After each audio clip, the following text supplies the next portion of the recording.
we live in a very, very peculiar time with the experiences we've had so far, including the experience of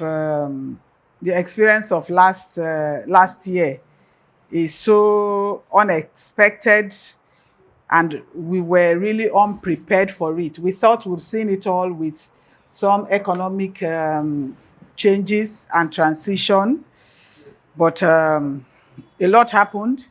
And so the need for this training, or this topic, which we titled Talent Management Post-COVID. Now, if you look at the screen, you will see the second picture is showing pre and post. We had a life before pre-COVID.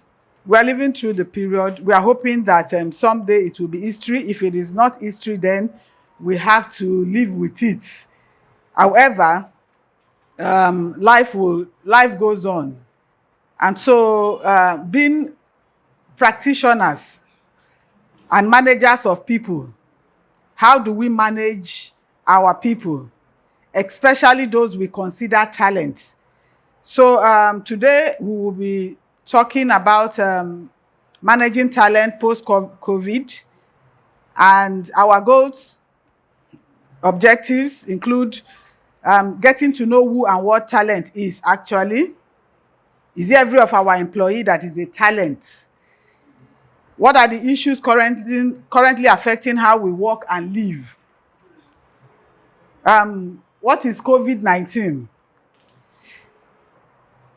And what are the ways that we can manage these talents at this time? So these are basically what we will be talking about. Now, the origin of the word talent. Talent has its origin from the Greek word talanton, which in ancient Greece was a unit of money equivalent to 57 pounds or 26 kilograms of silver. It was the Greeks' highest monetary unit, worth 6,000 drachma. An average wage was 1 drachma. So if an average wage was 1, we're talking about 6,000. That's what makes a talent at that time. So the average worker would have to work almost 20 years to earn 1 talent. That's how valuable it is. So when we talk about talent, we're talking about value. Value, not the regular value. If somebody have to work for 20 years to capture this kind of value, then it's a serious issue that should not be overlooked. So when we talk about talent, there are certain things that we look at. I don't know if I can come here. If I can see it from this end, I might. Sorry, shift this. Oh. Okay, you are. I should stay there. All right. It's okay. I can take it from here. So when we talk about talent, we're talking about certain things. For you to consider an employee a talent, you are talking about somebody who can adjust to changes in the workplace while maintaining a positive demeanor. The workplace is not that predictable, in as much as we try to make it as predictable as possible. So somebody had planned that today I'm going to do 1, 2, 3, and then he comes to the office and there's 4, 5, 6, 7 for him to do, or something out of the blue comes out. We're saying, can this person adapt? And while adapting, is not frowning, is not complaining, is not shouting, is not confused, is still in charge. We're talking about communication. As long as you have more than one person, there has to be communication, and communication is not just talking. If I talk and talk and talk and you don't understand and the message is not passed the way I intended to, either there's a problem with the channel, or you are not interpreting it the way I expect it, or the feedback you are giving me is different from what I expect, then we've not communicated. So for somebody to be considered a talent, there has to be communication. Conflict resolution. In the workplace, this is a major issue. Even in our homes, in relationships between husband and wife that profess love, okay, there's always conflict and need for conflict resolution.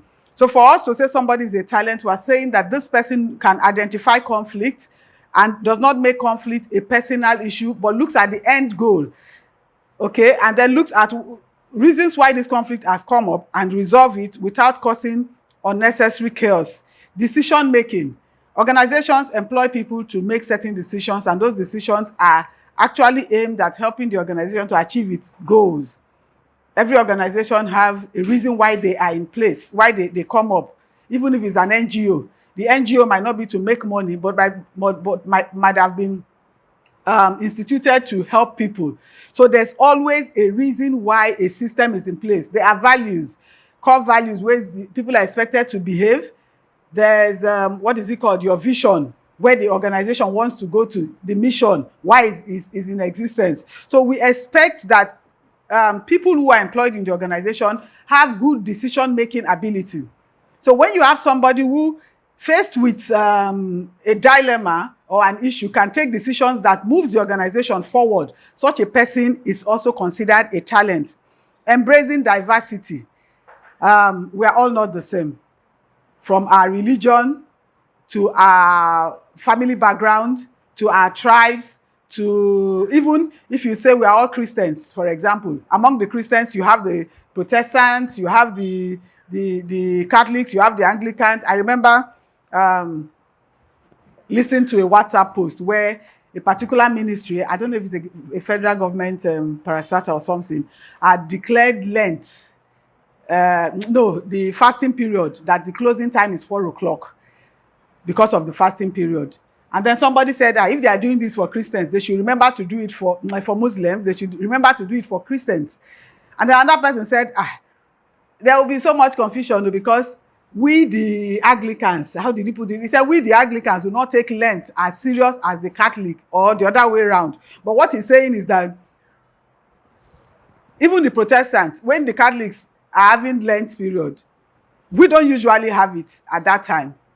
We can declare, okay, there's fasting for, maybe it's January, we want to fast throughout the year. So there will still be controversy. So a talent is one who is able to embrace diversity, understand the differences, and takes advantage of that difference to move the organization forward. Does not see the differences in any sphere or in any area as a reason not to add value to the organization.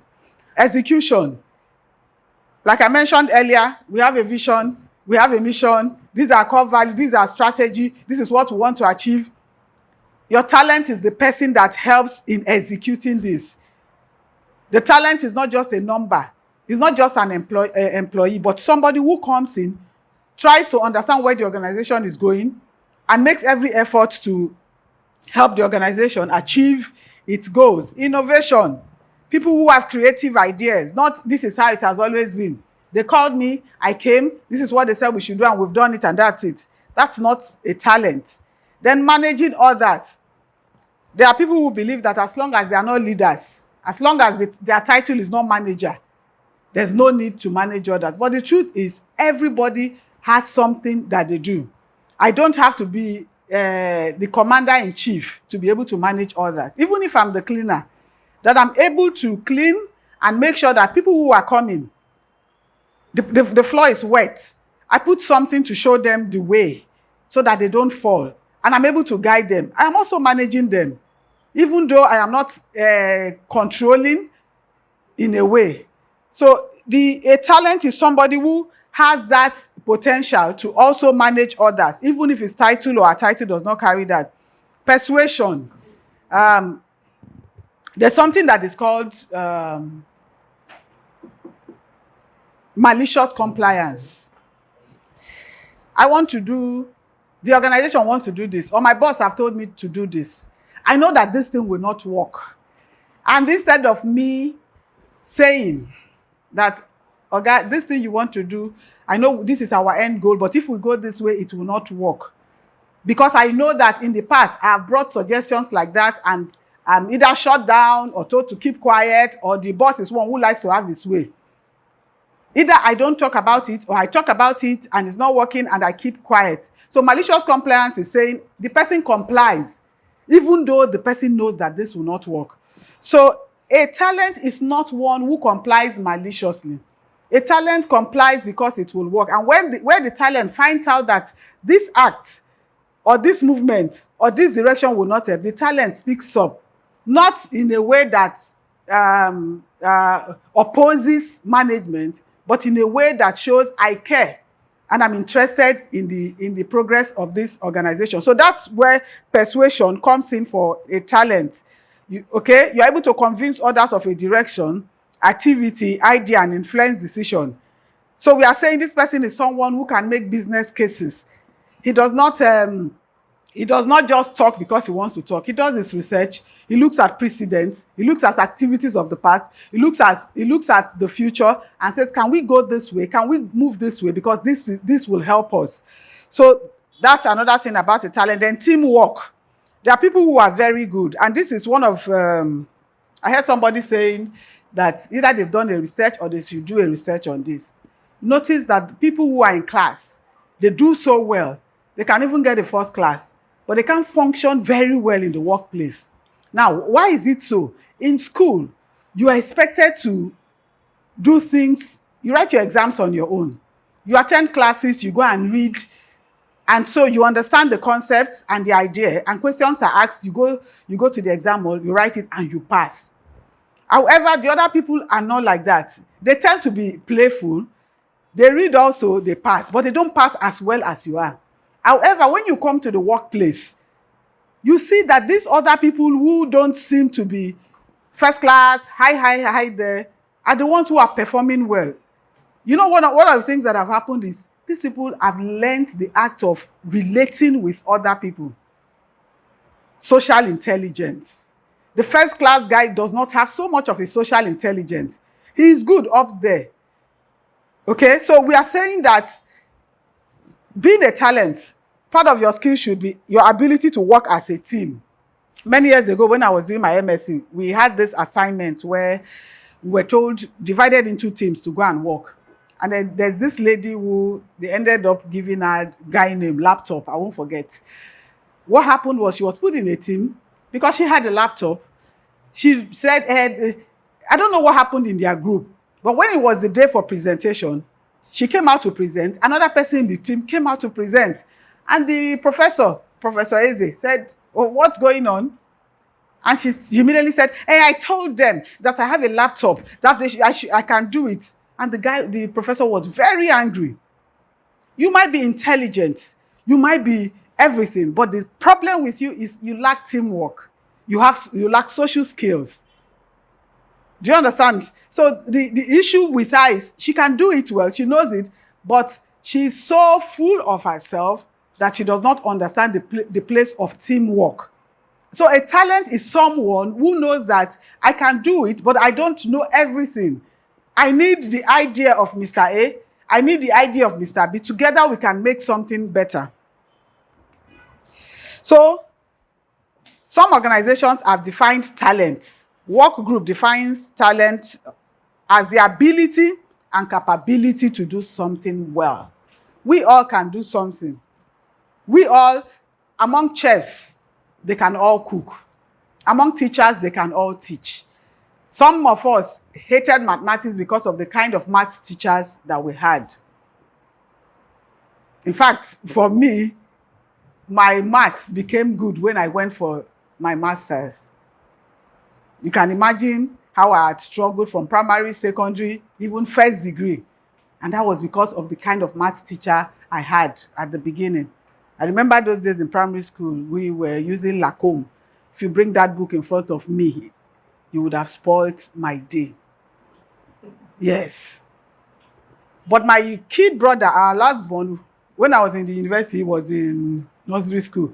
Then he came home one day and said, this maths is so bad, this maths is so terrible, I will not do it again. Then I remembered what had happened to me. I had gone to my mom to say, maths is too difficult, it's too this. And my mom said, me too, I don't like maths when I did school.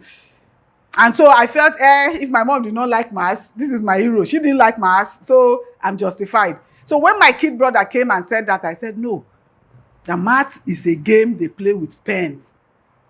I mentioned some games that they play. He said, I like this, I said, the same thing with maths. You just calm down, understand, did this, did that. And the guy did so well, in fact, did science at the end of the day. So sometimes the people who we look up to mentor us have derailed us from the path. And it appears like we don't know what we should know. So here we're talking about talent as the ability and capability to do something well. I remember why I went there. It's saying that you can do something as an employee, but if you can do it and do it well, then we consider you a talent in the organization. So when we say ability and capability, I'll come back to explain that. An apt definition of talent emphasizes its dynamic nature as the qualities that make a person suitable to perform a specific role excellently. So talents are not those who are your regular staff, should I use the word mediocres, average people. They said we should move files. So I've moved the file from here to here. Oh, they said we should do this. I've done this. No. The talent is one who goes the extra mile, who meets expectations, who does not just meet expectations, but exceeds expectations. That's who a talent is. So when you talk about skills, when you talk about ability, we talk about knowledge, high performance. These are all attributes of a talent. Remember earlier on, we defined talent as the ability and capability to do something well. So when we talk about ability, we are saying now, the things you give this guy to do, he does it well. But when we talk about capability, we are talking about the future. So we're talking about performance now, and we're talking about potentials to do things well. And these are the kind of people we need, especially in times like this. People who are not just useful to us now, but who, when for any reason there's a change in our direction as an organization, as a group, as an institute, there's a change in our direction. These people can easily adapt. The changes will not affect our performance or our productivity because they are ready and they are capable. They have it in them. So a talent is a person who has the aptitude or skill to do something well. In the business context, a talent will be an employee who possesses the potential to drive organizational growth. So I mentioned earlier that for every project, every organization, there's a purpose, there's a reason why it is established. And so when we say organizational growth, growth could be in terms of profitability. The accountants, they will say going concern. We're not just in business today, we want to remain in business tomorrow and next tomorrow and next tomorrow. We want to continue to be in business. We want to continue to meet the needs of our clients. So your talent is the person who possesses the potential to drive organizational growth. According to research conducted by RBL Institute, the following parameters can be used to assess the potential of an individual. Remember, we mentioned ability and capability. So how do you assess the potential of an individual and say, oh, after assessing it, this is a talent, this is not a talent, so that you know where to put your resources into. It's not every employee that you want to take to Lagos Business School. It's not that all your employees you want to develop at the same pace. You can see certain employees as having the things you need. So you develop them, put them in your succession plan. If Mr. A, who is the almighty guy, leaves, who is that person among these other people who can step in and our activities goes on without any hitch? So how do you assess them? Ambition, ability, agility, and achievement. Under ambition, does the person have the ambition to grow, test themselves, and become the best they can become in whatever career path they choose to follow? A lot of people are intelligent, but they are not ambitious. It's not a crime to be ambitious. It is when you are over ambition that you can do just anything. So our talent are people who are ambitious. They have BSc today, but they can see that the knowledge that they have will not take them to the next level. And so they do their research and they find out that, oh, I will need MSc, not just for the paper qualification, but because of the knowledge that they will be getting, and which that same knowledge they can translate or transfer to the workplace. So does this person have the ambition to grow, test themselves, and become the best that they can become in whatever career path they choose. Ability. Does the person have the basic abilities and intelligence to fulfill the highest level of achievement in their chosen career or path? Some people are fortunate because they know Mr. John, Mr. Mary, Mr. Peter. What happens is they get jobs. Other people are not that fortunate. They struggle over the years to get jobs. But whichever way you've gotten the job, the question is, does he have the ability and the intelligence to perform? You explain to the person, you teach the person. Is he grasping it? Is he able to translate that knowledge to his daily activities? So ambition, ability, agility. This is the buzzword now in HR, in the HR world. Agile, nimbleness, not being rigid. You know, this person can move this way, move this way. This is the situation. Immediately he's agile enough, he's flexible enough to move around. These are the things you look out and say this person is a talent. Does he love to learn? Or is it somebody like my friend who, after she finished service and got a job in Lagos, and then she called me one day and said, Edith, now wow, I thought that I was done with reading. Now I got a job in this company, and all they do every week or every month, they give you a book. You are doing your work, but they give you a book to go and read. And then you come and make presentation on what you have read and learned. Because as far as she's concerned, she's not reading again. They said we should have BSc. I've got my BSc. The book, they've left it for you people that like book, continue reading. But the truth is, the day we stop learning, that day we start dying. Because there are so many things that are coming up daily. Okay, these few days I went to Lagos. I also saw how rusty I have become in some areas, especially technology. Your HR documentations and files and all that, these days they try not to do paper. Paper is reduced to the barest minimum. They are using ERP, enterprise resource planning, where you just open the system and you can see what is account is there, HR is there, procurement is there. You understand what I'm saying? You are giving query. I mean, so many things have moved on. And if we must still be relevant in our world, we have to be agile enough to continue learning with it. Otherwise, we will be left behind. So I've talked about ability, ambition, agility, now achievement. Has this person been highly successful in their assignments and have a track record of exceptional success in all responsibilities that they've been assigned? Achievements. We give you this thing to do. Well, we don't expect you to know everything, but we expect you to also go the extra mile to do things excellently. So there are people that you give things to do. Anything that happens, promotion time, I will read, I will write exam, and I will pass. But there are others, as you are giving them, you just go to sleep. Because even if they don't know, they will not let you rest. They will disturb you until they understand it. They will disturb their colleagues until they understand it. And so consistently, back to back, they are giving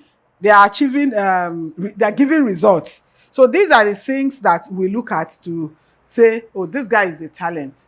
He has the ability now, he has the potential, he's not resting, he's not relaxing, he's giving us results. So this, I've talked about the first phase of this topic today. We've looked at who a talent is. Now we're talking about COVID-19, post-COVID, what's happening. Is this really, really strange? For those of us in the institute, like we mentioned when we were having our conference, we mentioned that, yes, this was not how we expected it, but we expected change because we've been seeing changes over the years. We expected that it's not going to be business as usual, but we did not expect it to come this way. It was too radical. Don't move, don't touch, don't hold, don't do this, don't do that. So, how has this been captured in the past? That is our world, the VUCA world. Some of us have been exposed to this before now. Let me talk about the history. The VUCA was first introduced in 1987.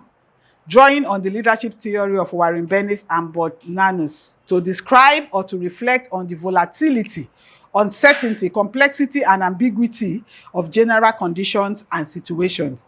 So these people came up with a theory, and then they came up with this word, VUCA, and they were saying or explaining that things are changing, things are uncertain, things are complex, and then there's ambiguity.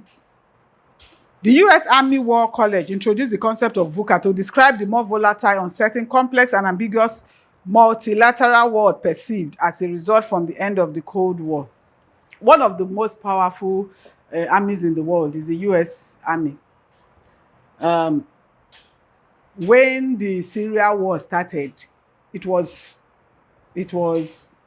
were very sure that in 1 or 2 years they would have cleared this place, this thing would have sorted. But the war dragged and dragged. Afghanistan, the same thing. So these people went back and said, it's not 1, 2, 3, like 1 + 1 is no more 2. 1 + 1 is becoming 7. So what are these things that are bringing up these other figures? Why is it not adding up as it used to be? And so they also mentioned this word, VUCA. So VUCA, V for volatility, U for uncertainty, C for complexity, and A for ambiguity. So what is VUCA? Volatility is the quality of being subject to frequent, rapid, and significant change. They say change is a constant thing. We all know that. So we expect change. If we came here this morning and we're just told that you can't park your car here, there's a new rule. You have to go and park your car at the other end.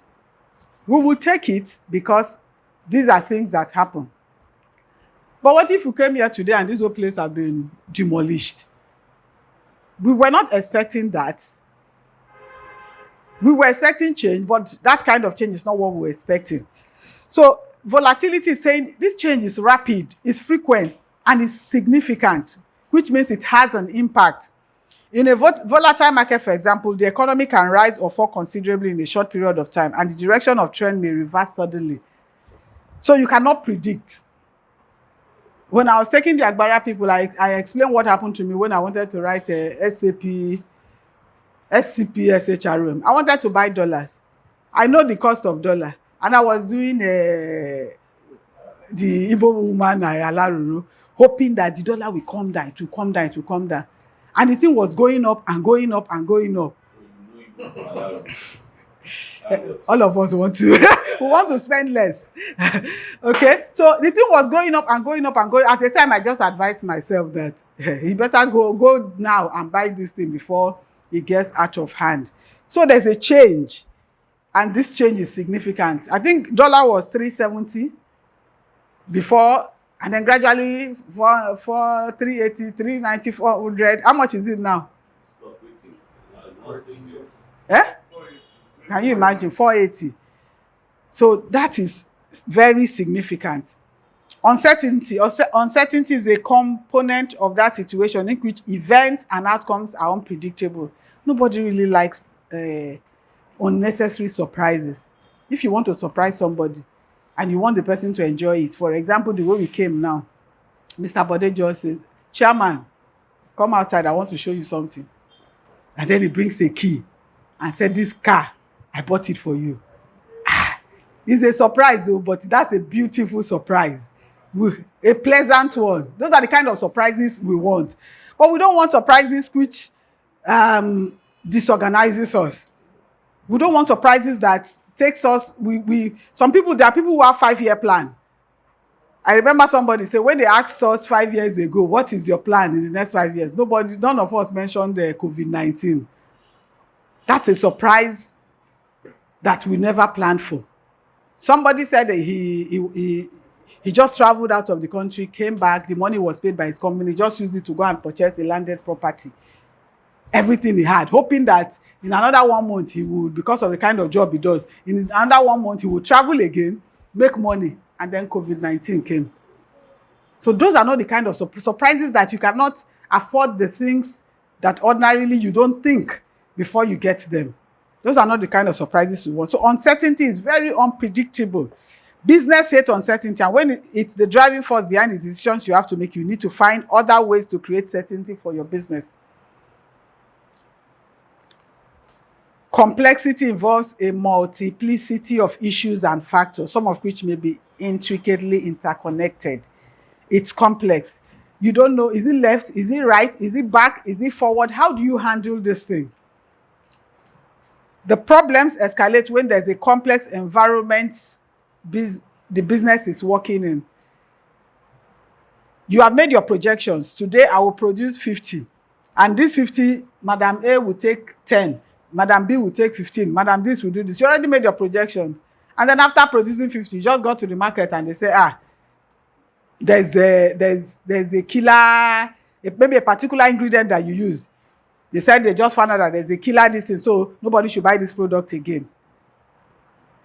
That is disorganizing because you've invested into it. Now you want to ask, how do you resolve this issue? No solution. It's becoming more difficult to resolve. So that's complexity. And then lastly, ambiguity. It's manifested in lack of clarity and the difficulty of understanding exactly what the situation is. So you already, okay, it's bad enough that you did not prepare for it. It's uncertain and it happened. It's complex. Okay, let me see how I can resolve it. And then you are now it becomes ambiguous. You don't understand it, and you can't even find clarity on how to resolve it. So this is the world we live in. This is the world we've been living in for a while, which became very, very obvious to us with the advent or the coming of coronavirus. So our world now, we live in a world of fast change and information overload.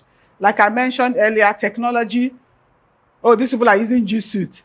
As we're trying to work with G Suite, they say it's Zoho. I'm asking, which one is Zoho again?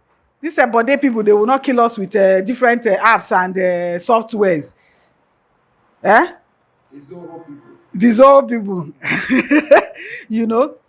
So, technology on its own part was something we're dealing with. It changed the way we live, the way we communicate, the way we create and gather knowledge, how we travel, how we listen to music, even movies. There was a time when a movie is released in America. We have to wait for like one month, 1 year before it comes here. But the truth is now, as they are releasing it, you just enter the cinema here in Abeokuta, OPS Cinema, you are watching it. In fact, Netflix and all that. Exactly. So that is the new world we live in. Organizations and employees at global and domestic levels are experiencing the highest level of uncertainty due to the COVID-19 pandemic, the impact of which is unprecedented. So whatever it is that we think we have seen in the past, the last year's zone was it. It was a time when you have a beautiful car, but the car doesn't make sense to you because you can't even drive it out. Check what happened, was it March or April? Lockdown.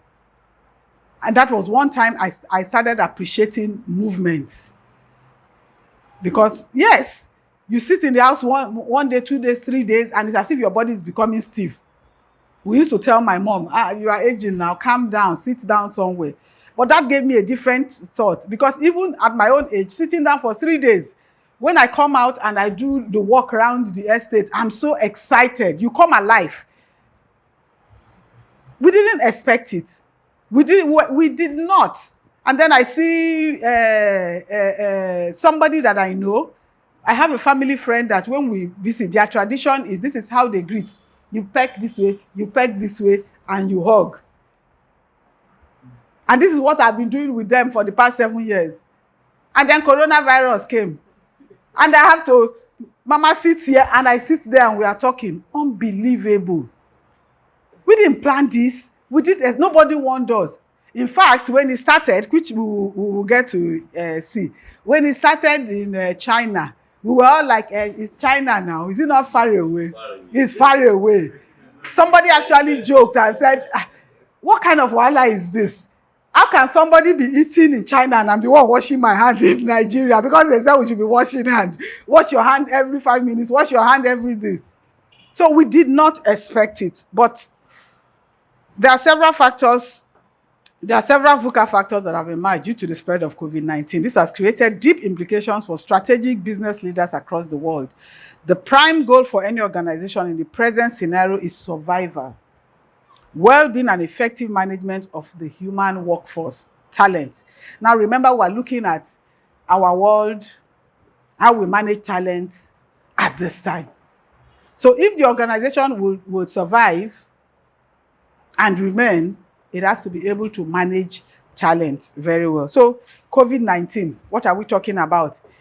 So COVID-19 is a disease caused by a new strain of coronavirus. The CO stands for corona, VI for virus, and the D for disease. Formerly, this disease was referred to as 2019 novel coronavirus or 2019 nCoV. Coronavirus is an illness caused by a novel that's new coronavirus called severe acute respiratory syndrome coronavirus 2, which was first identified amid an outbreak of respiratory illness causes in Wuhan city in China, as we mentioned earlier. That was where it started from. So what are the symptoms? I'm not emphasizing so much on this because we've heard it, we've seen it, some of us have one or two people who it has affected, some people died from it. Most common symptoms: fever, dry cough, tiredness. You know, this now made it almost impossible. Somebody is sitting by you, you cannot have cough again in peace. The moment somebody coughs, you just begin to excuse yourself because you don't know what this is anymore. Serious symptoms: difficulty breathing or shortness of breath, chest pain or pressure, loss of speech or movement. Less common symptoms: aches and pains, sore throat, diarrhea, conjunctivitis, headache, loss of taste or smell, a rash on skin, or discoloration of fingers and toes. So these are generally symptoms of the virus. Anyway, thank God we are all meeting ourselves. Thank God for keeping us, because I know if I ask questions, we have one or two or three stories of people who were close to us. I had two people who I prepared for exam with last year. They didn't make it, and so this year I just put a call across to say, how far are you writing it this year? Or no, how are you preparing? Because from our conversation, they've already paid to write it again. And then one said, I'm postponing it because I can't. In fact, I've been very, very ill. What happened? Coronavirus. She's been very, very, extremely ill. The second one, I cannot write it. I couldn't prepare. I just noticed that I couldn't taste anything. I couldn't smell anything. Blah, blah, blah. But thank God both of them survived it. But these are experiences of people we know. My uncle, his own was even in the UK. We were talking, and then in December, the Christmas period, no message from him, nothing. And I just sent a message. No, he sent a message by mistake. He didn't want to let anybody in the family know what was going on. He was sending a voice note to somebody, and then the voice note came to me. And then he was saying that he's in the hospital, he's getting better, this, that. And so I sent a message. I said, are you ill? And that was when he laughed and said he didn't want anybody to know, but he had coronavirus and he has been in the hospital. And he told me, he said, this morning in front of him, the white guy there was just taken away in a body bag. So this is how close this thing came and how disorganizing it could be. So impact of COVID-19 on the global economy. A survey report by KPMG highlights the impact of COVID-19 on the global economy. There had been massive supply, demand, and market shocks. Yes. For example, the nose mask Mr. Peter is using. I remember I bought one for 350 naira at one of the pharmacies here. Because there was maybe they were not producing, it was in short supply, and so the price, law of supply and demand went up.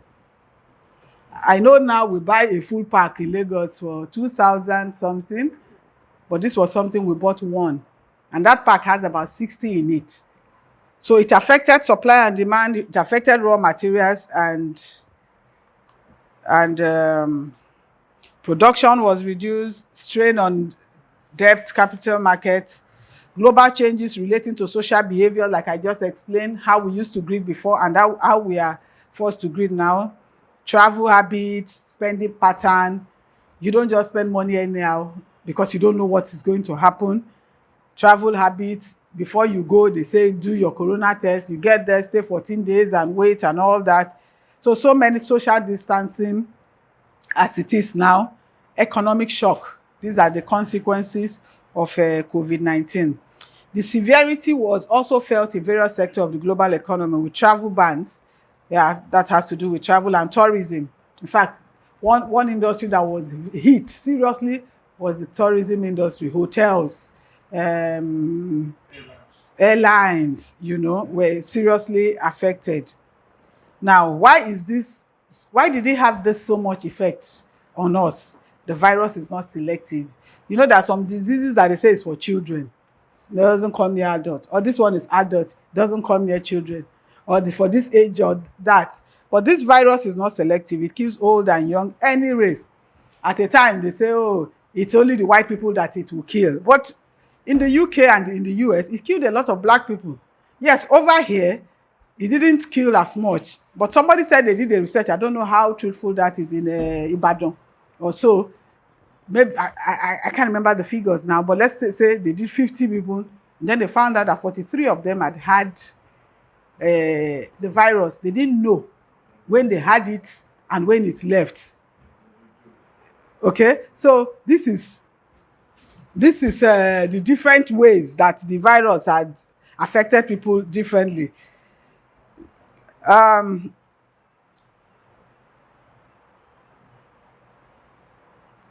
Okay, so attributes of the best and most enduring companies. Because now we're going to talk about the talent management. I'll be fast. But what are the attributes of companies that will survive? Resilience in difficult time. There are companies like some governments. They never went into power to solve any problems. They went into power to get and gain as much as they can. And so when there's an issue, they are confused. However, for companies who are resilient, who have put resources in place, they will survive. Speed of response. It's not let's watch, let's see. You notice that when they say sit at home, some companies were still operating because they've started putting things in place. They didn't wait for something as drastic as this to happen. So business continued. I know a friend that works with adults. Since last year, they've been working from home. At least he's been working from home.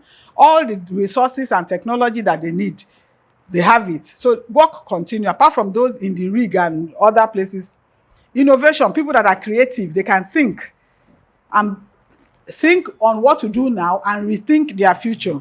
Then lastly, investment in their teams and talents. The organization that will survive must be one that is ready to invest in their teams and talent. So talent management. It is difficult to draw any conclusions yet. But if we look to the recent past, we see some remarkable organizations emerge from the 2008 and 2019 global collapse. What we're saying is that what has happened to us, we did not expect, is ambiguous, is complex, is volatile. There's so much uncertainty around it. But however, our world has also experienced issues like this in the past. And when issues like this came up, the world did not collapse. The world did not end. Some organizations took advantage of what was happening. So, for example, Ford turned profits where many in the motor industry became history. Coupon was founded and soared. Netflix took off like a rocket, and Amazon went from strength to strength. During this same period, when there was business and economic collapse. So there is hope. As Churchill once said, never let a good crisis go to waste. This is a crisis. We didn't expect it. But some organizations have also cashed into it. So it's a crisis. We don't want it, but it's here. What do we do about it? We should not let it go to waste. So what is talent management? Talent management is the full scope of HR process to attract, develop, motivate, and retain high-performing employees. In other words, talent management is a process aimed at driving performance through integrated people management practices. So when it comes to talent management, and this is the mistake a lot of organizations and people managers, including HR, will do. We take anybody. But that's not where I say we'll take them, then we'll train them and we'll do this. That's not where your talent management starts from. It starts from your branding. How is your organization seen from outside? This determines the kind of people that you will attract. So it starts from how you attract them, how you now develop them, motivate them, and then retain them. So talent management is the conscious and deliberate attempt to attract, first of all, engage. Engage means they are not just there, presenteeism. They don't just come and go. They are part of the system. They don't just meet, like I said, meet the needs of the organization or the expectations. They exceed those expectations. And then how you retain the people. So the first step of the talent management process is attracting and selecting A players. It's not just anybody that should come into the organization. You look for the best of the best. The goal of talent management is to establish an organization which is high-performing and sustainable, which meets the strategic and operational goals and requirements of the company. So if you have employees whose daily activity is not tied to the strategic plan of the organization, then you're actually not going anywhere. So talent management is all about having the right people at the right place at the right time for the optimum time and the right price. Optimum time, yes, talking about retainership. Yes, we don't want to keep everybody. If we have made a mistake during recruitment, we will be happy if the person who is not performing decides to leave. However, those who are performing, the right people, putting them in the right place at the right time, at the right price also. So what are the general talent management strategies? General, first of all, employer branding. Employer branding is the way you position your organization as an employer of choice.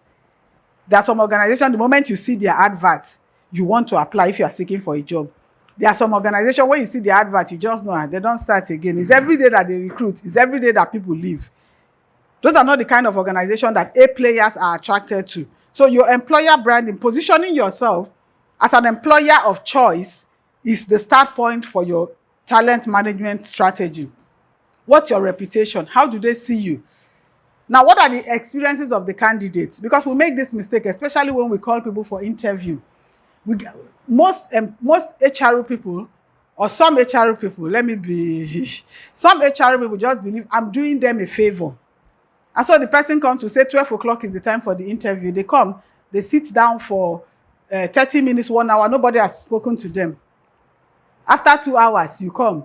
You just say something that we'll get back to you. And so people come for interview and they are there for 5 hours, 6 hours, nothing is said. What is the candidate experience?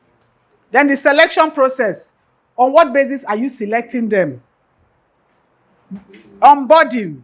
When they come, do you take them that, oh, because this person is a high flyer, I've heard the story, I've checked the CV, so the person should be able to perform? We should have certain structures in place to onboard them. Inboarding. This is when you promote somebody within the organization, move somebody from this level to another level, and then so most times we think because this person has been with us, he knows our culture, he should be able to perform. No. Every time somebody is promoted to another position, the person should be trained. The person should be given information that will help him or her perform. Engagement. The people should be actively engaged. Retention. The people working with us, do they have fear of insecurity? Yesterday, they sacked Mario as she came. I don't know when my own will come. They are demotivated. So you are not managing the talent properly. Succession planning. Do people know what their career path is in the organization? If I'm here today, where will I be tomorrow? Things like that should be in place. Then HR analytics. Especially as HR people, we should be able to speak with data. We should be able to speak with data. So now talking about managing talents. Now, as the situation is, what do we do? Communicate as a community. Let people understand that you feel what they are feeling. You understand what is going on. The same way the organization is trying to put things up. It's so much confusion. Families not the way they should be. People who have children, the creche is not opening or is opening when they want to. So much confusion. So communicate as a community.